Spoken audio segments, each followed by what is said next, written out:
graça e a paz do Senhor Jesus a todos os irmãos presentes aqui nessa noite do dia do Senhor. Amém?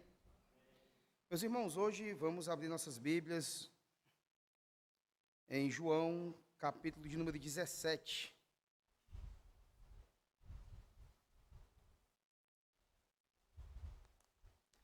A chamada e conhecida como oração sacerdotal.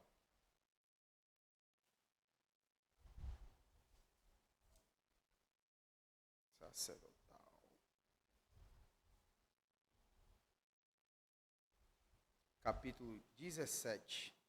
Todo o capítulo nós vamos fazer a leitura nesse momento.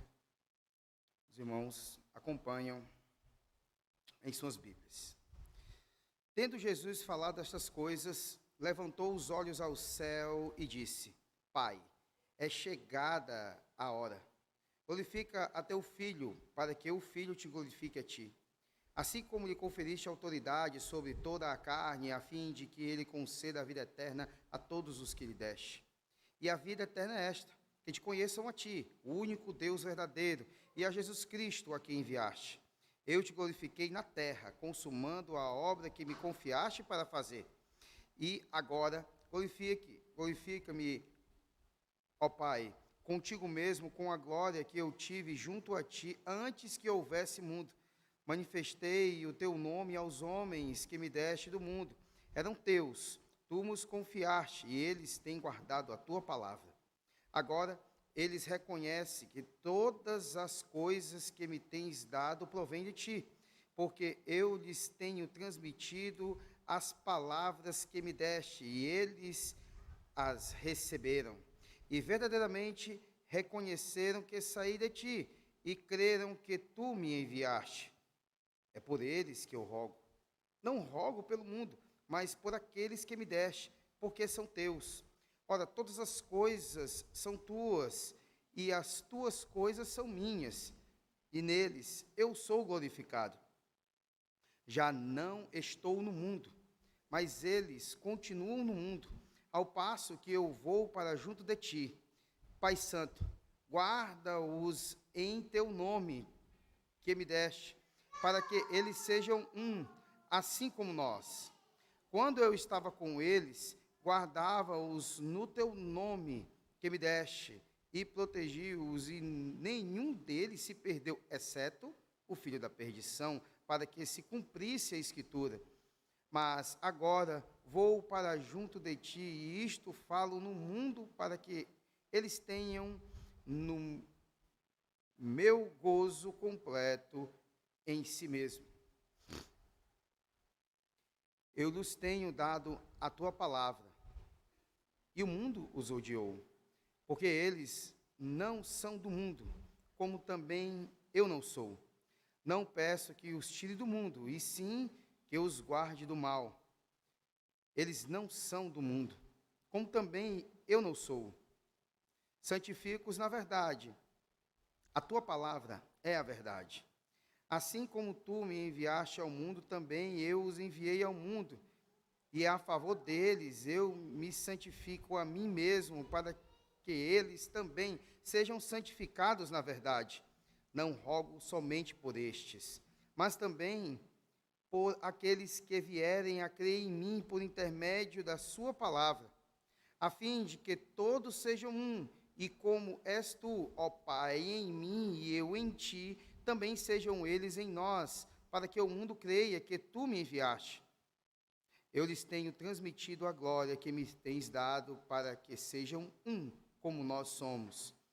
Eu neles e tu em mim, a fim de que sejam aperfeiçoados na unidade, para que o mundo conheça que tu me enviaste e os amaste, como também amaste a mim. Pai, a minha vontade é que onde eu estou, estejam também contigo os que me deste, para que vejam a minha glória que me conferiste, porque me amaste antes da fundação do mundo. Pai justo, o mundo não te conheceu, eu, porém, te conheci, e também estes compreenderão que tu me enviaste. Eu lhe fiz conhecer o teu nome, e ainda o farei conhecer, a fim de que o amor com que me amaste esteja neles, e eu neles esteja. Vamos orar mais uma vez. Ó Senhor, ó Deus Criador, Deus Trino, precisamos de Ti nesse momento para compreender, ó Pai, a Tua palavra. Não apenas, ó Pai, uma questão teórica, mas uma compreensão, Senhor, que venha o incontrolável desejo de prática. Ó Pai, em nome de Jesus, te peço por mim, que estarei pregando a palavra, homem falho, homem que pessoas acham coisa dele, de mim, homem que peca. Mas, Pai, nesse momento eu te peço, ó Pai, para que Tu uses esse humilde servo para a Tua glória, para que a igreja, ó Pai, pratique a Tua palavra. Venha, ó Pai, a nós nesse momento, rasga o nosso coração, fala ao nosso ser, a Tua vontade, em nome de Jesus. Amém. Bem, meus irmãos, diante de nós está aqui o texto sagrado do Evangelho de João, que se encontra nesse capítulo 17, que depois do Senhor Jesus, ele ter dado várias instruções para os seus discípulos, ele chega num momento ápice em que ele faz uma oração que é a maior de todas as orações. É a oração do Deus Filho ao Deus Pai. Algo muito sério acontece aqui nesse momento, depois de muita instrução, como nós temos dito. Muita coisa foi dita pelo Senhor Jesus, principalmente do capítulo 14 ao 16, que nós vimos aqui. E sabendo o momento em que aconteceria esse ápice, esse momento dessa oração sacerdotal, o Senhor Jesus disse: vamos daqui, e foram para o local exato em que iria acontecer tudo isso. O Senhor Jesus fez essa oração. Temos aqui para nós contados 26 versículos, no qual não existia quando foi registrada essa divisão, mas o contexto que nós temos aqui, inclusive, se aqueles que são mais versados nas línguas originais, vão ver que até mesmo as preposições, elas denunciam o arrancar do Senhor Deus as pessoas do mundo, enviando para Cristo, e Cristo orando pela permanência deles. Já nessa construção gramatical, nós vamos ver a argumentação de que a vontade de Deus Pai, Filho e Espírito Santo é cumprida aqui, nesse capítulo. Então, essa oração é a oração mais magnífica feita na terra e registrada em toda a Escritura. Que privilégio nós temos de aqui, através da Escritura, ouvir o Deus Filho conversar com Deus Pai. Aqui, podemos dizer que nós entramos no momento do Santo dos Santos. Aqui nos curvamos ao ouvir tão profundo desejo do Senhor Jesus antes de caminhar para a cruz. Então, uma coisa que nós podemos ver aqui é a circunstância dessa oração, em primeiro lugar. Jesus acabara de pregar um sermão falando do Pai aos discípulos. Agora ele fala dos discípulos para o Pai. No ministério de Cristo, pregação e oração sempre caminham juntos.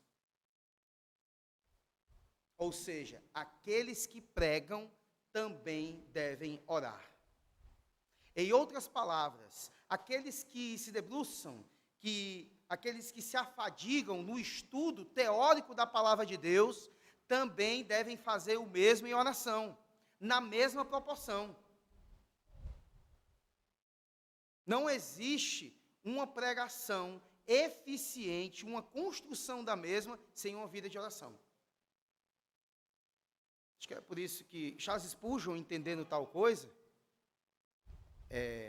em algumas biografias contam que ele, a cada degrau que ele subia para estar ao púlpito, pregar a palavra, ele ia orando e declarando: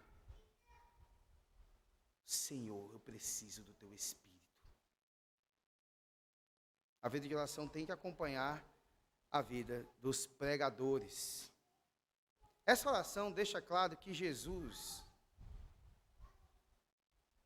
é o vencedor. Em um dos capítulos dessa instrução do Senhor Jesus, o 14, o 15 e 16, que é o 16, ele encoraja seus discípulos dizendo: tende bom ânimo, eu venci o mundo. Ele é o vencedor, ele venceu por nós. Outra coisa, o conteúdo desta oração. Jesus ele fez 3 súplicas distintas aqui nesse momento. Uma, ele orou por si mesmo e diz ao Pai que concluiu sua obra aqui na terra. A outra é que ele orou por seus discípulos, pedindo ao Pai que os guarde e os santifique. E a outra coisa é que ele orou por sua igreja, para que possamos ser, de fato, unidos nele, e para que um dia participemos de sua glória. Ele orou por essa unificação, união do seu povo, da sua igreja, do seu corpo. A outra coisa é o contexto imediato dessa oração. Jesus estava no prelúdio do seu sofrimento. Ele estava no cenáculo com seus discípulos. Ele já havia instituído a ceia e partido o pão.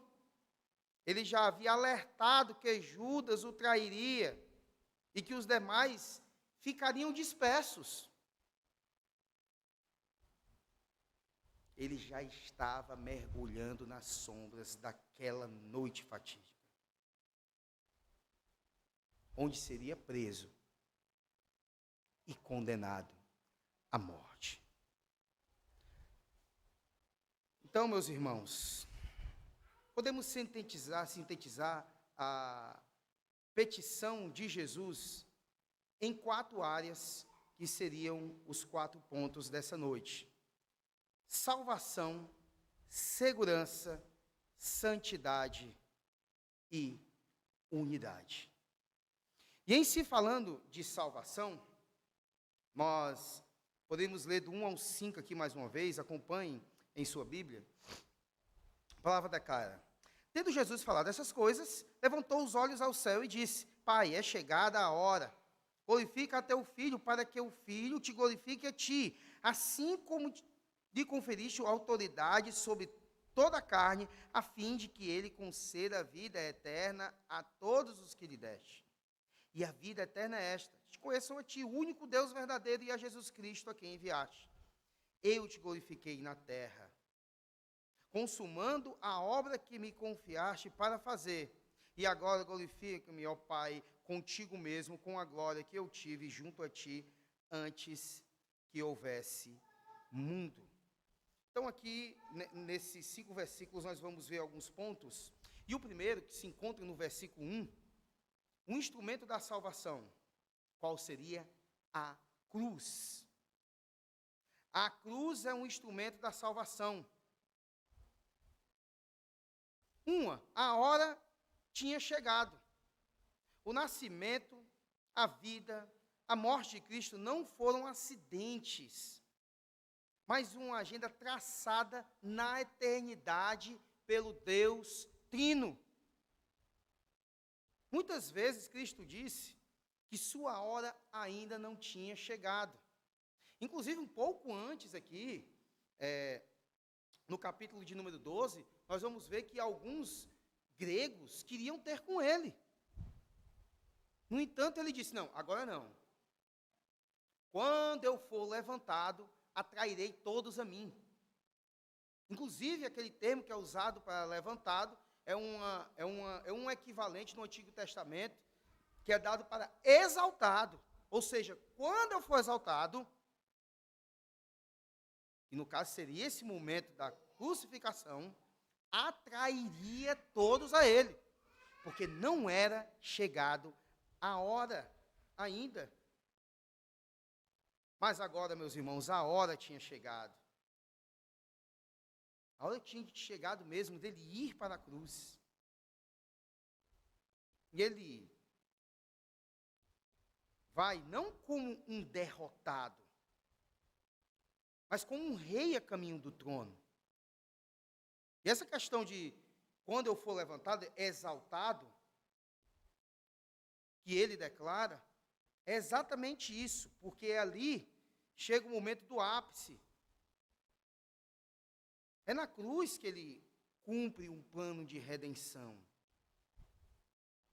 É na cruz que ele esmaga a cabeça da serpente. É na cruz que ele despoja os principados e potestades.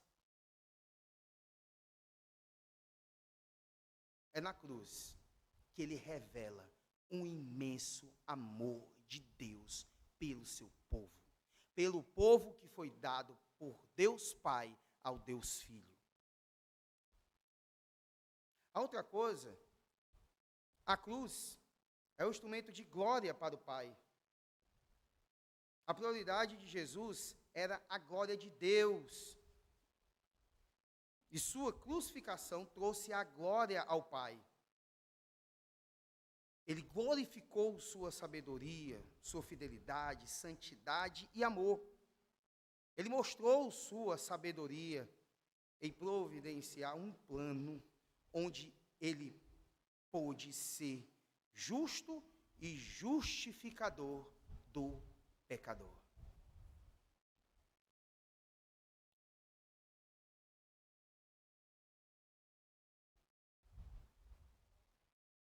A cruz mostrou sua fidelidade em guardar suas promessas e sua santidade. Jesus glorificou o Pai, também em seus milagres, mas o Pai foi ainda mais glorificado por meio dos sofrimentos e da morte do Filho. Outra coisa é que a cruz é um instrumento de glória para o Filho. A cruz glorificou sua compaixão por sua paciência e seu poder em dar sua vida por nós, disposto a sofrer por nós. Jesus não foi para a cruz como uma vítima, como alguns que não analisaram bem a Escritura, ou não tiveram a atenção, chegaram a declarar, ou declaram, leigos declaram isso, que ele foi vitimado por tal coisa.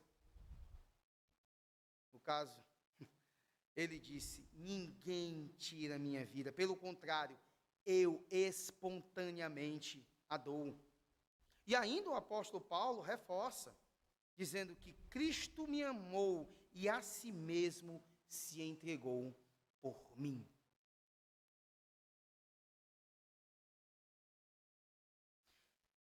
A essência da salvação. Versículo 2 e 3, se nós prestarmos atenção, ela vai dizer algumas verdades. É que Jesus recebeu autoridade para dar a vida eterna. O versículo 2 diz, assim como lhe conferiste autoridade sobre toda a carne, a fim de que ele conceda a vida eterna a todos que lhe deste. A vida eterna é uma dádiva do Pai oferecida pelo Filho. É um presente de Deus Pai, mas é oferecida na prática e na história pelo Filho. Todo aquele que nele crê tem a vida eterna.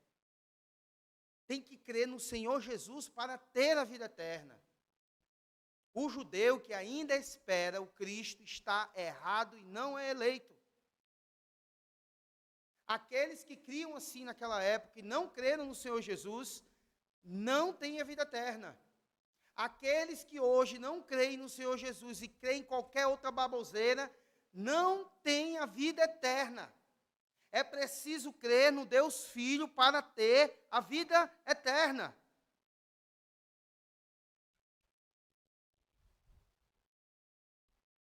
Quem nele crê, não entra em juízo, mas passa da morte para a vida. Não há vida eterna fora de Jesus. Só Ele pode nos conduzir a Deus. Só Ele é o caminho para Deus. Só Ele pode nos reconciliar com Deus.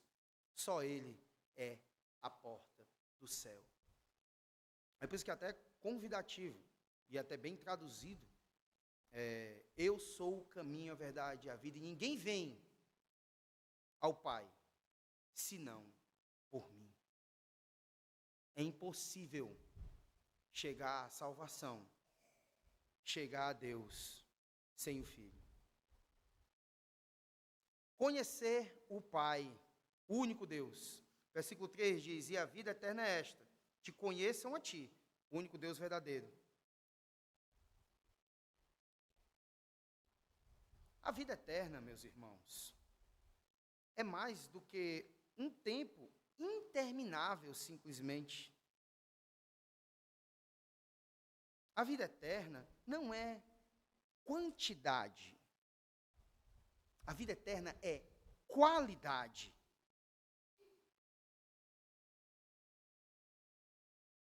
A vida eterna é um relacionamento íntimo e profundo com Deus. E podemos dizer que é um deleite inefável, indizível, impronunciável. Com nossas palavras, nós não conseguimos jamais aferir tal coisa. Existem músicas para tentar descrever um amor, como a do Roberto. Eu tenho tanto para te falar, mas com palavras não sei dizer, pois com palavras jamais conseguiremos declarar ou medir tal coisa. Jamais. Não é apenas conhecimento teórico, é um relacionamento íntimo. Inclusive, Heber Carlos Campos, o pai, ele vai dizer, né, que, diferentemente de hoje, o Senhor habita em nós, o seu Espírito, habita em nós o Espírito que procede do Pai e do Filho, habita em meio ao congregar, e isso, claro, existe uma continuidade, habitando em nós. No caso, na eternidade, nós habitaremos nele. Estaremos no íntimo do Deus Trino, na glória.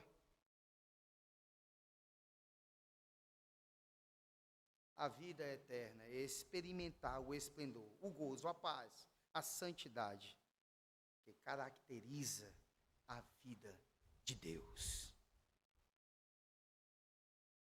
Outra coisa, conhecer a Jesus, o enviado de Deus, porque o versículo 3 diz, a vida eterna é esta, que te conheçam a ti, o único Deus verdadeiro, e a Jesus Cristo, a quem enviaste. Quem está dizendo apenas o Cristo? A quem enviaste, ou seja, aquele que está ali, que tabernaculou entre o povo, que se fez carne, que deixou a forma de Deus e assumiu a forma de servo ali.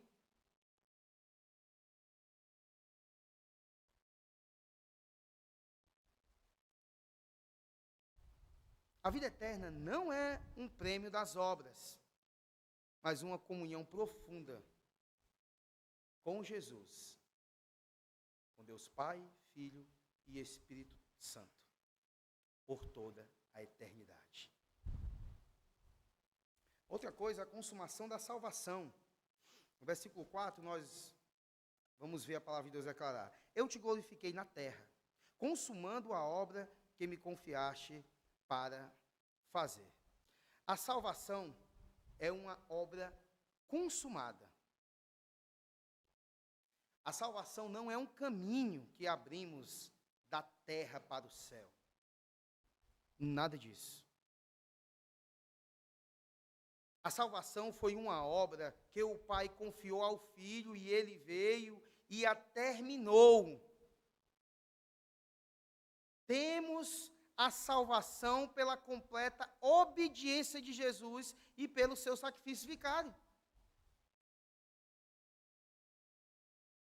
Lembram o que ele bradou na cruz? Está consumado. Ou seja, não resta mais nada para fazer. Não existe nada mais a ser feito.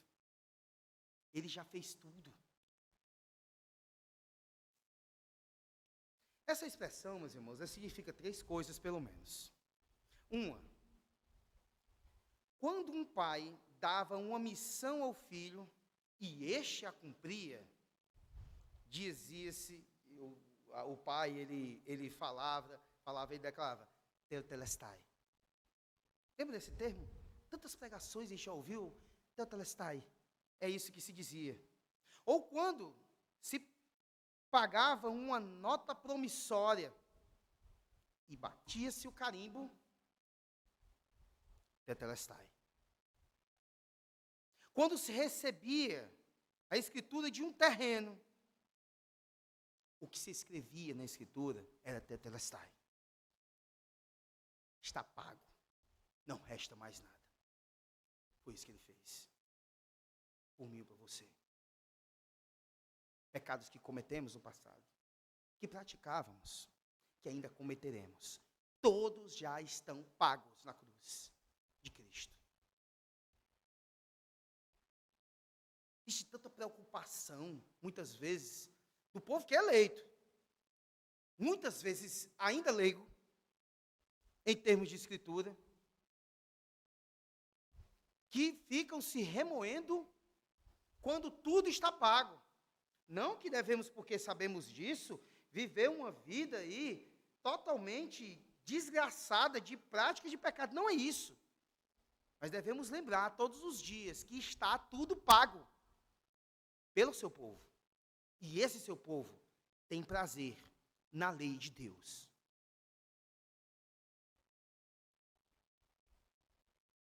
Outra coisa é que Jesus pede para que sua igreja veja a mesma glória que ele terá no céu.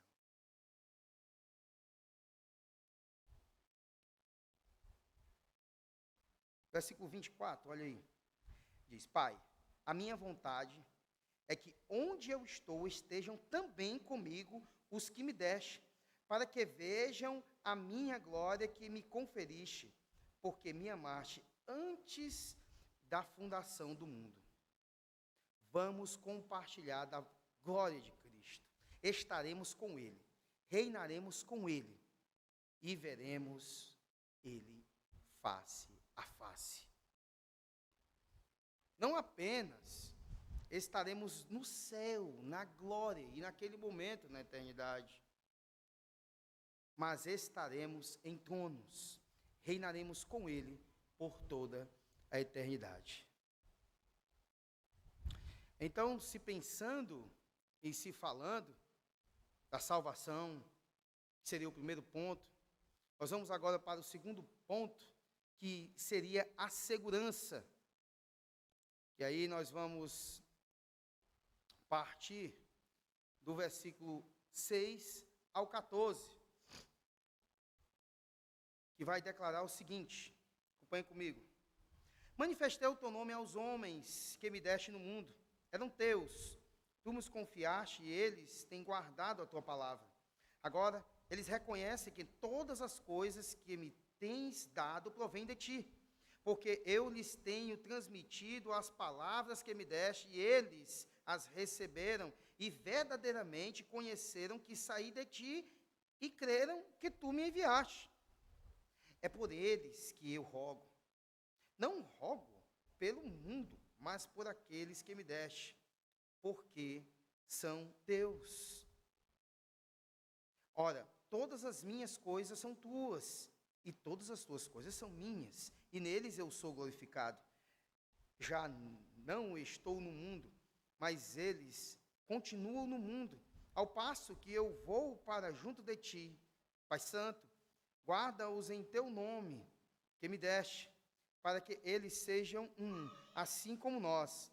Quando eu estava com eles, guardava-os no teu nome que me deste, e protegi-os, e nenhum deles se perdeu, exceto o filho da perdição, para que se cumprisse a Escritura.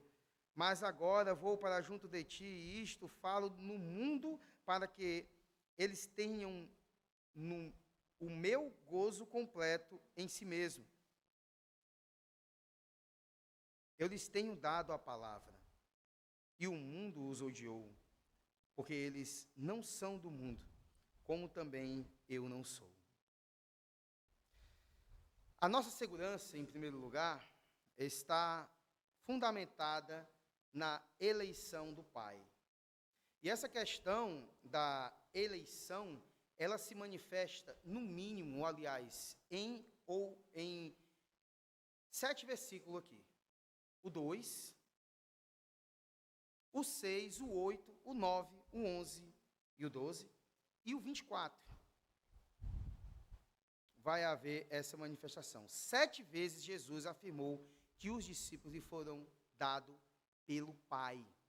Lembra quando eu falei no começo da pregação? Se nós colocássemos apenas as preposições nas línguas originais, nós íamos ver Deus enviando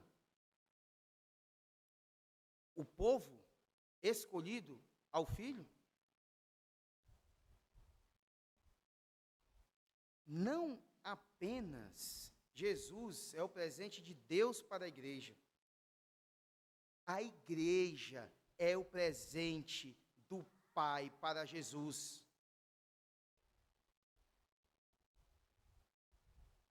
Não fomos nós que encontramos a Deus. Foi Ele quem nos encontrou. Não fomos nós que os amamos. Foi Ele que nos amou primeiro. Não fomos nós que escolhemos a Deus. Foi Ele que nos escolheu.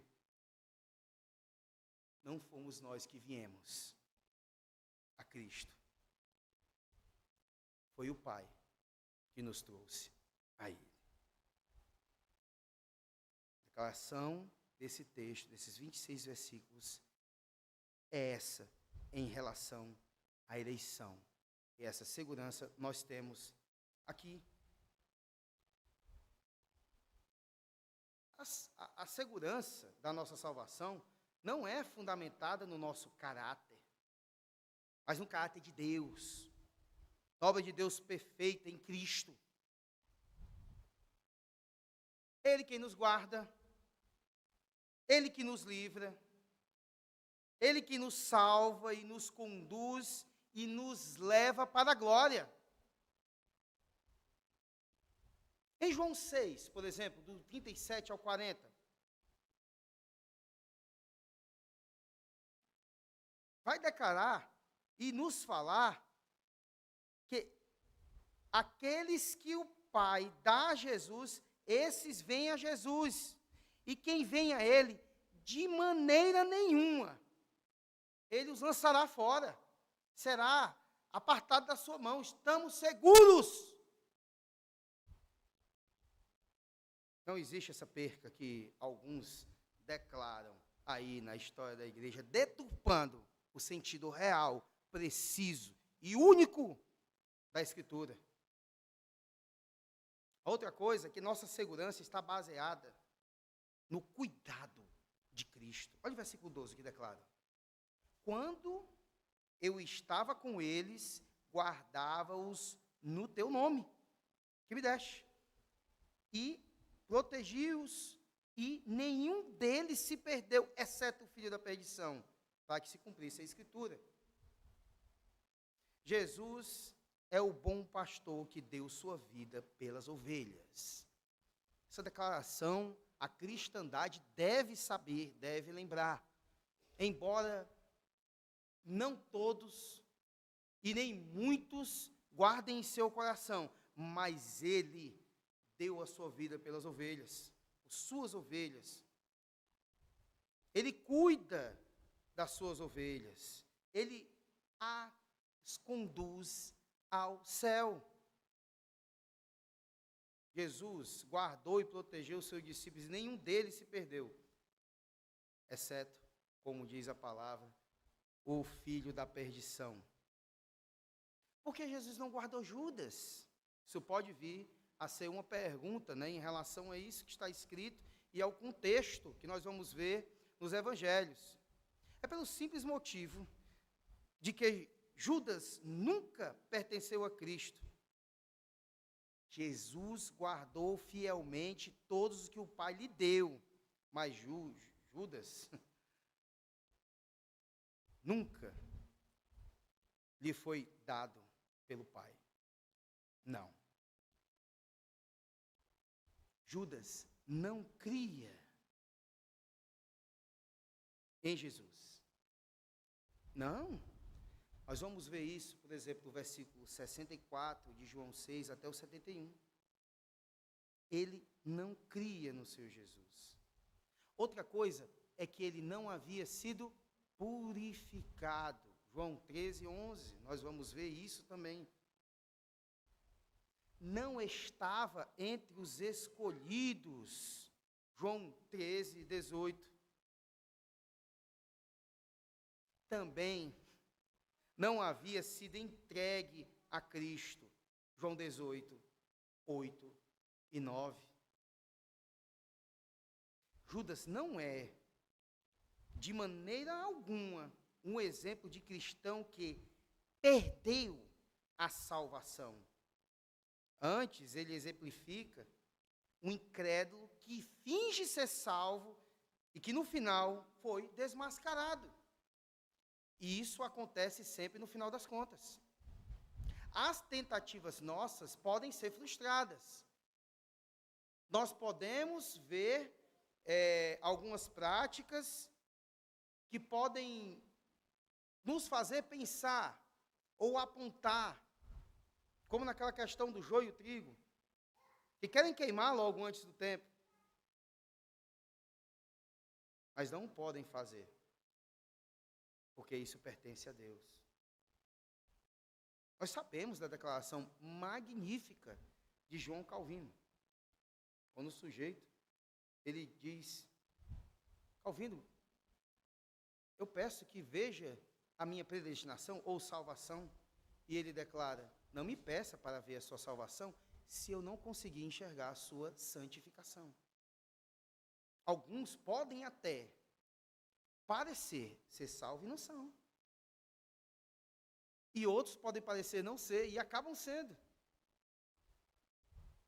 Alguns que estavam no meio de nós e, num dado momento histórico, esse agora, podem estar manifestando o não desejo de estar na igreja, podem estar, a própria confissão de fé vai declarar isso, que em alguns casos, o verdadeiro eleito, ele pode vir ainda a curtir uma lá de filho pródigo, e haver o retorno, ele sendo eleito mesmo, ele volta. Nós não podemos bater o martelo em relação ao fim das coisas, mas o fato é que aquele que nós estamos citando, Judas, ele é de fato a manifestação total disso. No momento ali, em que Judas estava com os discípulos, muito provavelmente eles não percebiam isso. Devemos lembrar que o Evangelho foi escrito depois das coisas acontecerem. Por isso João, que era o mais próximo de Jesus, ele é o que declara com força isso, ele que era ladrão. Ele declara isso.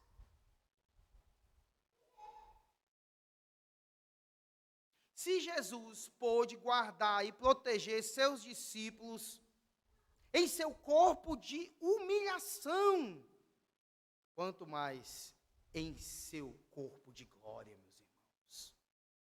Se ele os protegia ali, naquele dado momento, quanto mais agora, todos os que creem nele.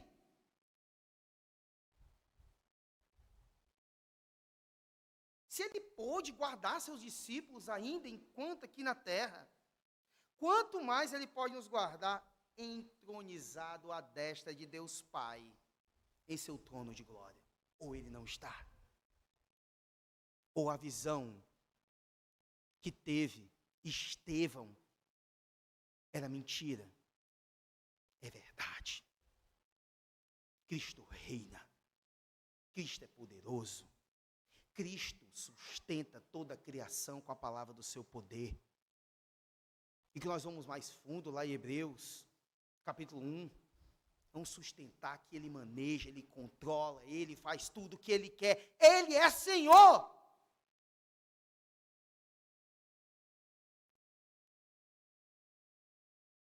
Outra coisa é que a nossa segurança está baseada na intercessão de Cristo. O 9, o 11, o 15, o 20, que nós temos aí no capítulo 17, vai declarar esse tipo de coisa. Vamos ler o 9, ó. É por eles que eu rogo, não rogo pelo mundo, mas por aqueles que me deste, porque são teus. Aí o 11 declara, já não estou no mundo, mas eles continuam no mundo, ao passo que eu vou para junto de ti. Pai Santo, guarda-os em teu nome,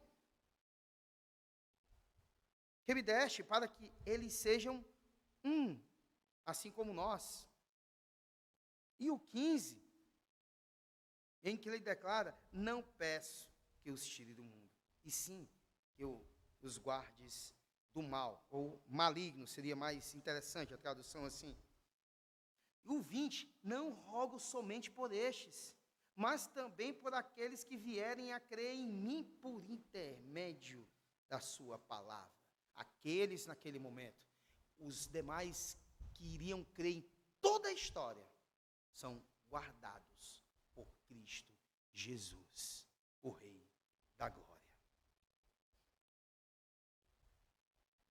Cristo orou por seus discípulos.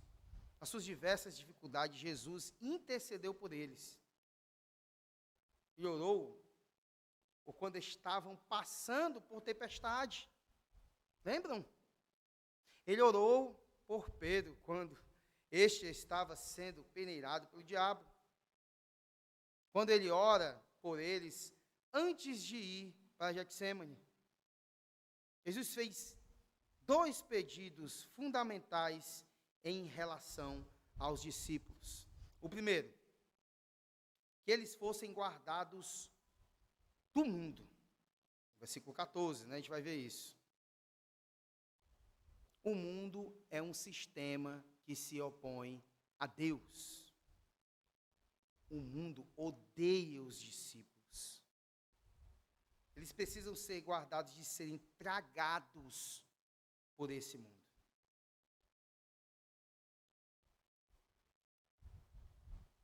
Demas, né? Lembra? Tendo amado o mundo, abandonou a fé. Não devemos nos aproximar desse mundo, curtir esse mundo, crer no que eles creem, praticar os que eles praticam, porque o abandono da fé acontece, mas isso é para aqueles que não creem, né? Não são eleitos. Outra coisa, que eles fossem guardados do maligno. O mal aqui seria melhor traduzido no versículo 15, por maligno. Como na oração do Senhor, o maligno é um inimigo real. Ele entrou em Judas, por exemplo, e o levou pelo caminho da morte. Paulo vai dizer que ele segue o entendimento dos incrédulos. Paulo diz que devemos ficar firmes contra as ciladas do diabo. Ele é estratégico. Ele tenta nos derrubar, noite e dia. Tenta nos ludibriar sempre. E Pedro diz que o diabo anda ao nosso derredor, buscando a quem possa devorar. não toca, não nos arranha, não morde. Mas ele faz um barulho chato. Tenta influenciar de todas as formas. Interessante é usar a figura do leão. O rugido do leão é alto, aterrorizante. Até mesmo vendo um vídeo assim, que não tem nada de presencial, é aterrorizante. Paulo diz que nós não ignoramos os desígnios. No 2 Coríntios, capítulo 2, versículo 11. A Bíblia diz que Jesus está à destra de Deus e intercede por nós. Em Romanos 8, 34, nós vamos ver isso. E que podemos ter segurança de salvação, porque Ele vive para interceder por nós no céu. Hebreus 7, 25, nós vamos ver essa declaração também. Então nós temos essa segurança. Além de toda a Escritura dizer que o Senhor é o nosso pastor, de que Ele estará conosco até a consumação dos séculos, e Ele é bom pastor, o Senhor Jesus praticou esse proteger e orou para que essa proteção acontecesse sempre. Então, aquietemos os nossos corações quando as dificuldades vierem em nossa vida. Outra coisa, outro ponto é a santidade. Aqui do versículo 15 até o 20 nós vamos ver. Ele diz: não peço que os tires do mundo, e sim que os guarde do mal. Eles não são do mundo, como também eu não sou. Santifica-os na verdade, a tua palavra é a verdade. Assim como tu me enviaste ao mundo, também eu os enviei ao mundo. E a favor deles, eu me santifico a mim mesmo, para que eles também sejam santificados na verdade. Não rogo somente por estes, mas também por aqueles que vierem a crer em mim, por intermédio da sua palavra. A nossa entrada no céu será inteiramente pela graça e não pelas obras. Graça pura. Primeiro ponto aqui dessa questão da santidade é que somos santificados pela palavra. Essa declaração a gente vai ver no versículo 8, 14 e 17 com muita força. Cristo nos transmitiu a palavra. Versículo 8. Ele nos deu a palavra. No versículo 14. A palavra de Deus é a dádiva de Deus para nós. A palavra de Deus é a origem divina. É uma dádiva preciosa do céu. Agora nós somos santificados por ela. Não existe santificação fora da Escritura. Não existe essa prática pietista, Rua Azusa, ou qualquer movimento na históriazinho assim de esforço humano, uma prática de monges, de ficar fora do mundo das pessoas, longe das pessoas que não são crentes para ter. Não é assim. É vivendo mesmo entre essas pessoas, mas lendo a palavra, compreendendo-a, conhecendo-a e praticando-a. Estão totalmente erradas.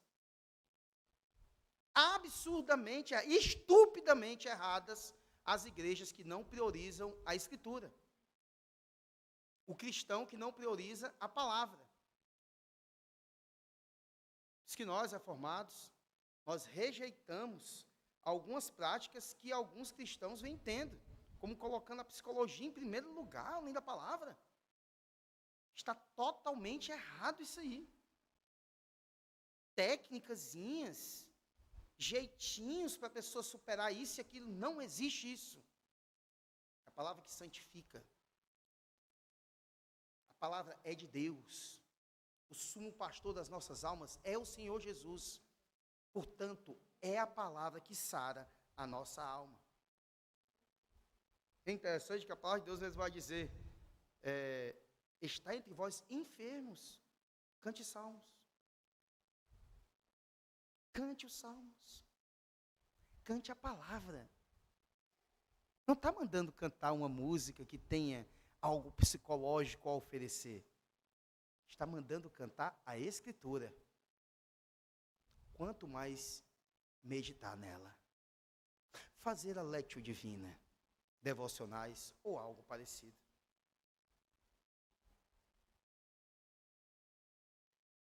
A palavra de Deus é a verdade. E não apenas contém ela.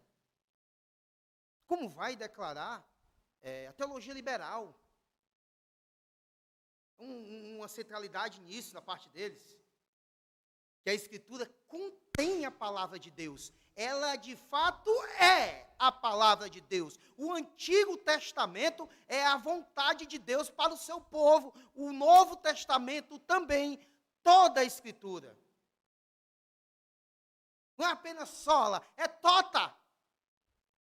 A palavra de Deus fala ao seu povo. Esse papo de contém, isso deve ser totalmente exterminado dos púlpitos das igrejas.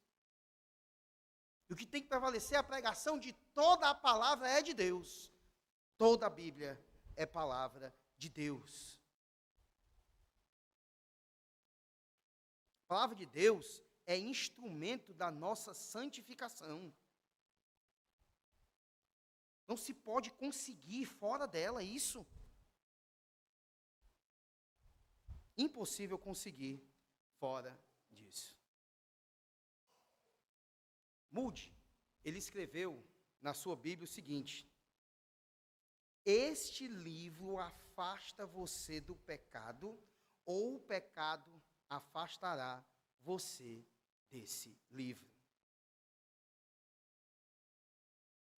E o nosso Senhor Jesus declarou no versículo 3 do capítulo 15, desse mesmo evangelho que nós estamos lendo aqui: vós estáis limpos pela palavra que vos tenho falado.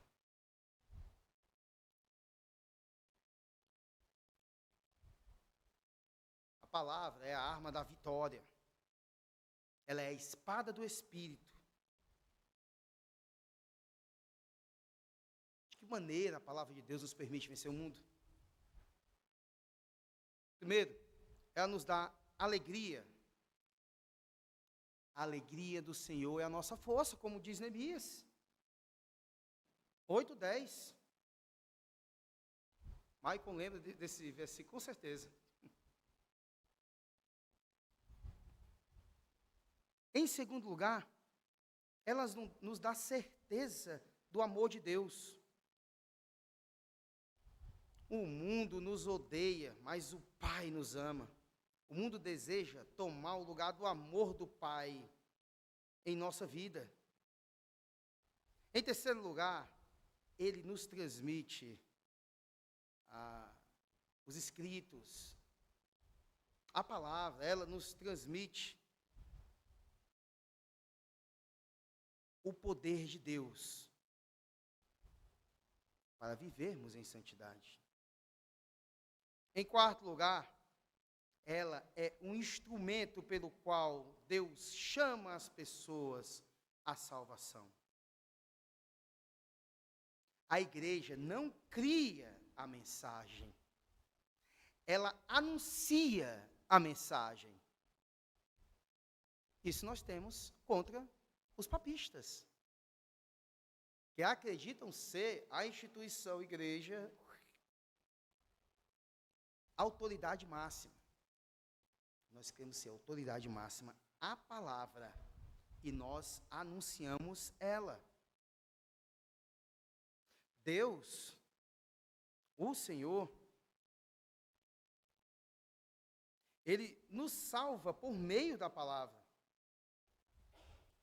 não é o conhecimento da igreja, não é a eloquência do pregador, nem os métodos que usamos, mas o poder da palavra de Deus que leva o homem a Cristo. Não é testemunho, como alguns fazem. Pega um versículo, aí conta a história da vida dele, como se aquilo fosse salvar. Não, não tem como. Se fosse por isso, quando o Senhor Jesus encontrou a mulher samaritana, e a mulher samaritana foi dizer, conheço um homem que contou tudo da minha vida, testemunho dela, não serviu de nada, porque quando aqueles homens foram ter, aquelas pessoas foram ter com o Senhor Jesus, eles disseram, inclusive na cara dela, já não é pelo que tu disseste, mas pela palavra que ouvimos dele. A palavra de Cristo é a que salva. A palavra de Deus nos salva.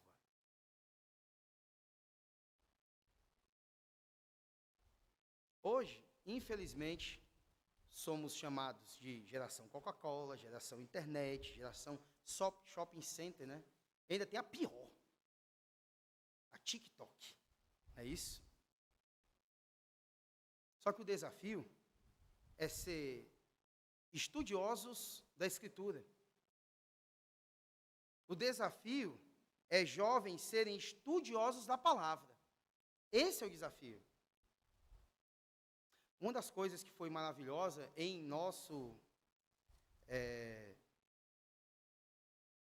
cidade, não é porque o Marcos Peter está aqui, não. Eu estou dizendo isso aqui. Mas é algo que muitos sabem. Foi a Escola Teológica Charles Spurgeon que arrastou muitos jovens para estar fazendo o curso, né, de teologia lá, o maior, né, o superior, ou o curso médio de teologia, que a gente via muitos jovens ali estudando, e muitos são pastores hoje. Muitos são professores de escola dominical hoje. Muitos conhecem muito mais a Escritura. Muitos jovens estavam ali fazendo isso. Só que o desafio não é um seminário ou algo, fazer tal coisa. Mas a igreja, as igrejas locais, têm que ter jovens que sintam um desejo e que tenham vontade a cada dia de conhecer mais e mais a Escritura. Se aproximar do texto, conhecer a Escritura Sagrada. Aí a santificação vem.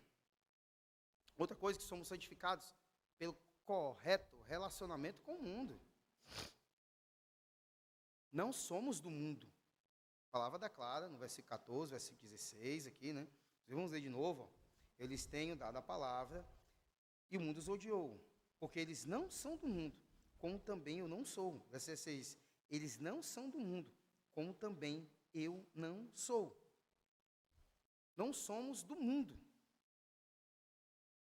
Nascemos de quê? Como diz o capítulo 3 de João, nascemos do alto, nascemos de cima, do Espírito. Nossa origem é do alto. Devemos buscar, portanto, as coisas lá do alto. Jesus disse, se o mundo vos odeia, sabei que, primeiro do que vós outros, me odiou a mim. Se vós fosseis do mundo, o mundo amaria o que era seu. Como, todavia, não sois do mundo, pelo contrário, dele vos escolhi, por isso o mundo vos odeia. Somos odiados pelo mundo, como diz o versículo 14. E eles odeiam porque nós pertencemos a Cristo. E a Bíblia ainda declara, quem se faz amigo do mundo se constitui inimigo de Deus. E ainda diz a palavra de Deus que quem ama o mundo, o amor do Pai não está nele, não existe nele, não está nas entranhas dele. E o apóstolo Paulo, lá no Romanos 12, 2, ele vai dizer que não nos conformeis com esse século, com este mundo. Outra coisa, somos chamados do mundo. Jesus se separou para salvar os discípulos e agora devemos os santificar para Ele. A palavra santificar é separar. Essa separação não é geográfica, mas moral e espiritual. Por isso que o nome é: somos santificados pelo correto relacionamento com o mundo. Que não é uma separação geográfica, como criam e faziam os monges, mas é moral e espiritual. As práticas são outras. A crença é totalmente outra em relação ao mundo. Outra coisa, outro ponto é que estamos no mundo, mas somos guardados do mundo. 1:15 declara isso. A santidade, meus irmãos, não é um isolamento. A santidade não tem a ver com a geografia e o espaço.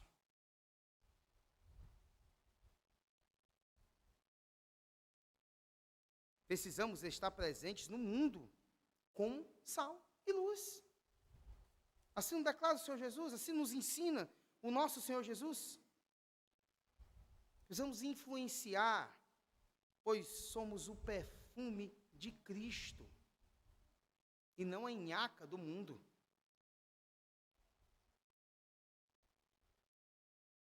Precisamos estar presentes, pois somos a carta de Cristo lida por todos os homens, como diz o apóstolo Paulo.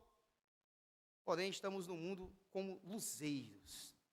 Estamos no mundo para apontar o rumo para Deus.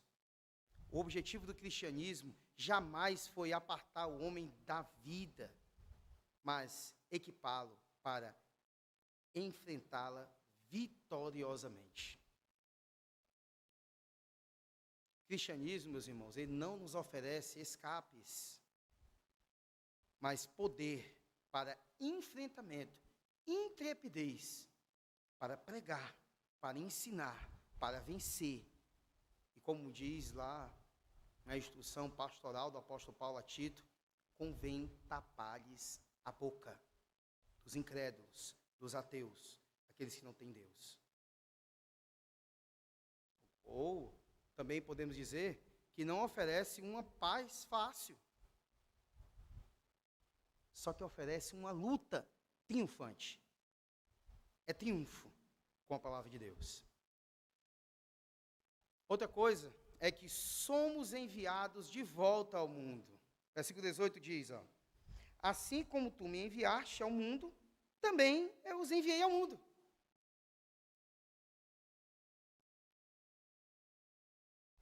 Jesus nos deu uma missão e uma estratégia. Devemos ir ao mundo como Cristo veio ao mundo. Ele se tabernaculou, fez morada entre nós. Ele se fez carne. Ele foi inimigo dos pecadores. Ele recebeu surras. Ele abraçou inabraçáveis. Quantas vezes a gente fala em pregações, falamos, grandes pregadores, principalmente esses pregadores mais voltados para a questão das missões, falam de pregar a todas as áreas da sociedade, as áreas que a gente mais acha difícil. Prostitutas, homossexuais, traficantes, bandidos, assassinos. Devemos levar a palavra também a esses, os inabraçáveis, podemos dizer assim.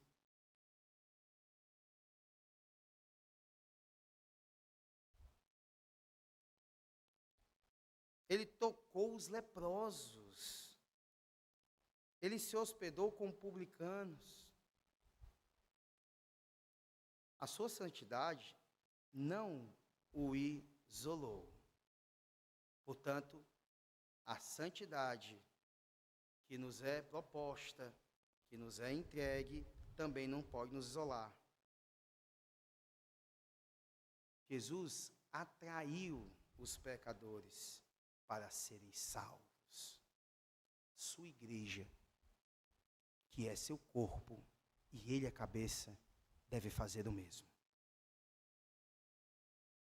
Outro ponto, quarto ponto, importantíssimo, inclusive para a história da igreja, e chega a ser polêmico porque traz à igreja uma chamada unidade, que é essa, a unidade, o quarto ponto, que aí vai se estender do versículo 21 ao 26, vamos acompanhar aqui comigo no texto, que diz: a fim de que todos sejam um, e como és tu, ó Pai, em mim, e eu em ti, também sejam eles em nós, para que o mundo creia que tu me enviaste.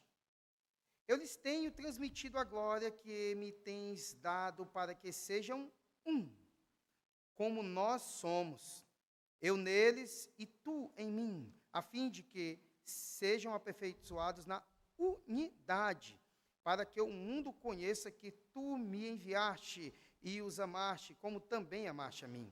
Pai, a minha vontade é que onde eu estou, estejam também comigo os que me deste, para que vejam a minha glória que me conferiste, porque me amaste antes da fundação do mundo. Pai justo, o mundo não me conheceu, eu, porém, te conheci, e também estes compreenderam que tu me enviaste. Eu lhe fiz conhecer o teu nome e ainda o farei conhecer, a fim de que o amor com que me amaste estejam neles, e eu neles esteja. Quão doloroso tem sido o fato de que divisões, contendas, desavenças na igreja têm provocado escândalos diante do mundo.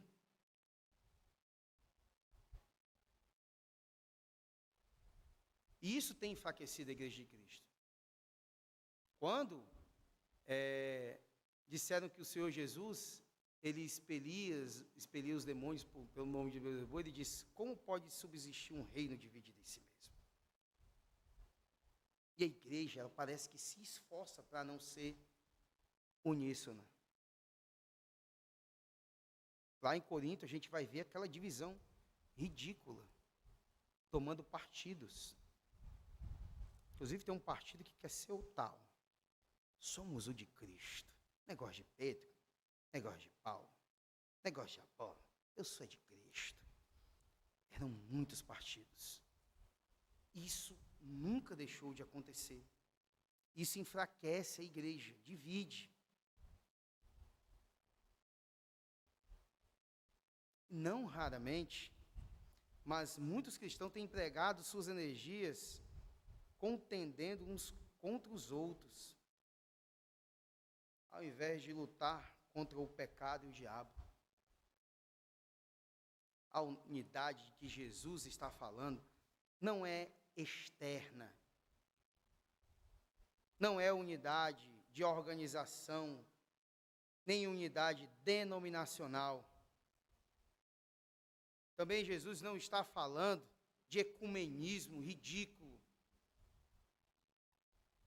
A ideia de unir todas as religiões, afirmando que a doutrina, não sei o quê, divide, ou coisa parecida. Não é isso. Mas o amor une. Esse negócio aí é uma falácia. Não há unidade fora da verdade, fora da palavra. A unidade da igreja é sobrenatural, tangível e evangelizadora. Os discípulos mostraram um espírito de egoísmo, competitividade, desunião. Eles chegaram a manifestar isso.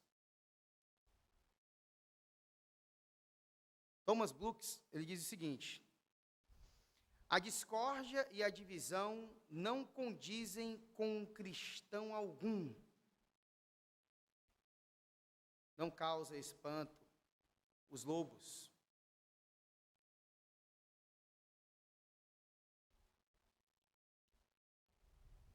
quais as razões para a igreja buscar a unidade? A primeira, porque Jesus pediu isso ao Pai. Versículo 11, 20, 21 e 22. Jesus só tem uma igreja, um rebanho, uma noiva. A unidade da igreja é o desejo expresso de Jesus. É o alvo de sua oração aqui. E expressa a vontade do Pai. As instruções que ele dá no Antigo Testamento ao seu povo, é essa expressão também de Deus, a unidade do seu povo. Outra coisa, por causa da nossa origem espiritual. Se nós somos filhos de Deus e membros da sua família, não podemos viver em desunião. Não há desarmonia entre o pai e o filho.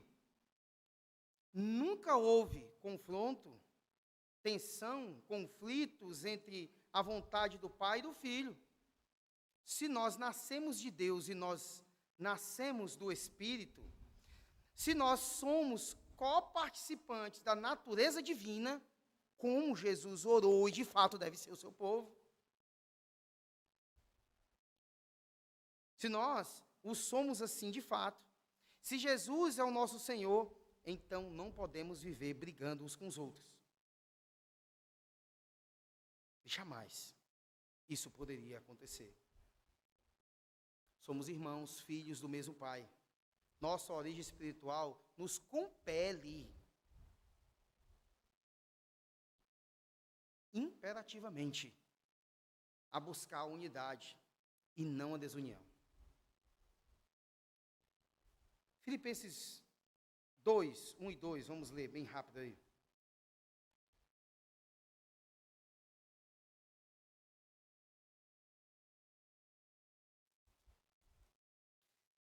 Se há, pois, alguma exortação em Cristo, alguma consolação de amor, alguma comunhão do Espírito, se há entranháveis afetos e misericórdia, completai a minha alegria, de modo que penseis a mesma coisa, tenhais o mesmo amor, sejais unidos de alma, tendo o mesmo sentimento. Viram aí? A outra coisa é por causa da nossa missão no mundo. Versículo 21 e 23 vai dizer, olha, 21. A fim de que todos sejam um, e como és tu, ó Pai, em mim e eu em ti, também sejam eles em nós, para que o mundo creia que tu me enviaste. O 23 diz, eu neles e tu em mim, a fim de que sejam aperfeiçoados na unidade, para que o mundo conheça que tu me enviaste e os amaste, como também amaste a mim. Um mundo perdido não é capaz de ver Deus, mas pode ver os cristãos. Isso eles podem ver.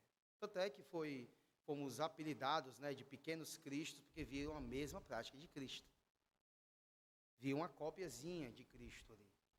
Clonezinhos de Cristo. Podemos usar até esse termo. Podemos fazer assim. Se enxergar amor e harmonia, crerá que Deus é amor. Se enxergar ódio e divisão, rejeitará a mensagem do Evangelho. As igrejas lhe competem entre si e não podem evangelizar o mundo. Elas competem demais. E existem pequenas coisas que causam divisões doutrinárias, por exemplo. Um dos motivos pelo qual nós, no culto, cantamos os salmos, é porque eu quero ver aqui a cara de pau de um cristão alterar o sentido e a palavra de Deus a ser cantada ali. Ou seja, você vai cantar o que é declarado na Escritura. Portanto, não é proposto divisão. Quando se canta, cantor cristão, e nada novo cântico, harpa cristã, ou qualquer um inventado aí, às vezes a mesma música tem palavras diferentes para dar razão à doutrina da placa da sua igreja. Aí o cara continua a briga até cantando no culto. Até no momento sagradíssimo, continua a briga. E propõe a briga. Cantando salmo, não, você vai cantar a palavra. Portanto, não vai propor divisão. Isso é uma das coisinhas e razões, né? Isso é uma razão psicológica, social na igreja. E é claro, a primeira de todas, versículo regulador do culto, santidade no culto, um culto santo, né? Temos essa questão.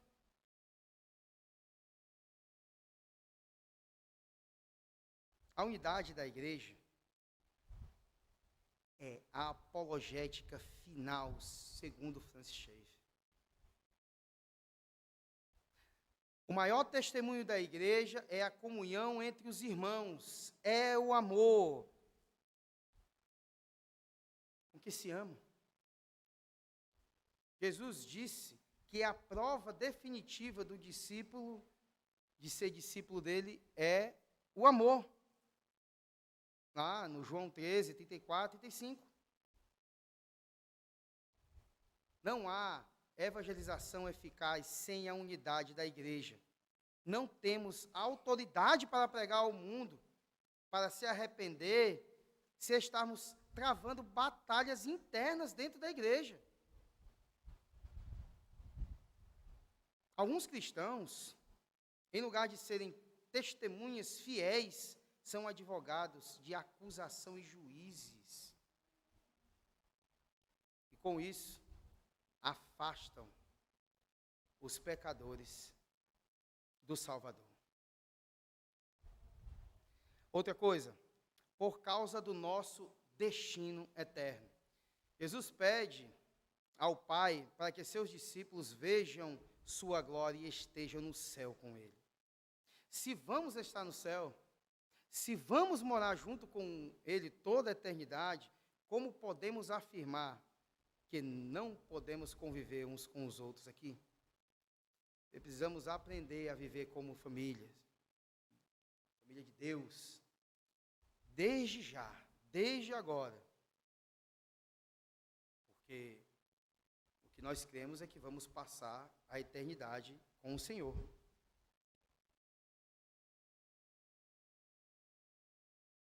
Essa parte da oração, ela é cheia de doçura. É um conforto indizível. Não nos vemos a Cristo, não contemplamos a Cristo agora. De fato, isso não acontecerá agora.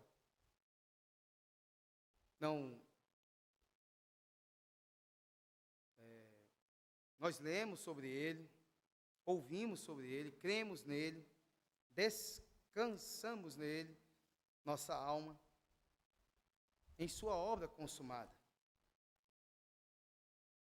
Mas aqui ainda andamos por fé e não por vista. Porém, em breve estaremos no céu com Jesus. E então, essa situação vai mudar. Então, meus irmãos, nós veremos esse Cristo face a face. E no meio da oração, isso aconteceu. A oração feita pelo Senhor Jesus aqui, os pedidos dele devem tanto procurar ser praticados como serão. Porque a vontade do Senhor deve ser o nosso querer no mínimo. E ela irá acontecer. Então, que o nosso Deus nos capacite a crer e viver a sua palavra. Em nome de Jesus. Amém, irmãos? Vamos orar nesse momento.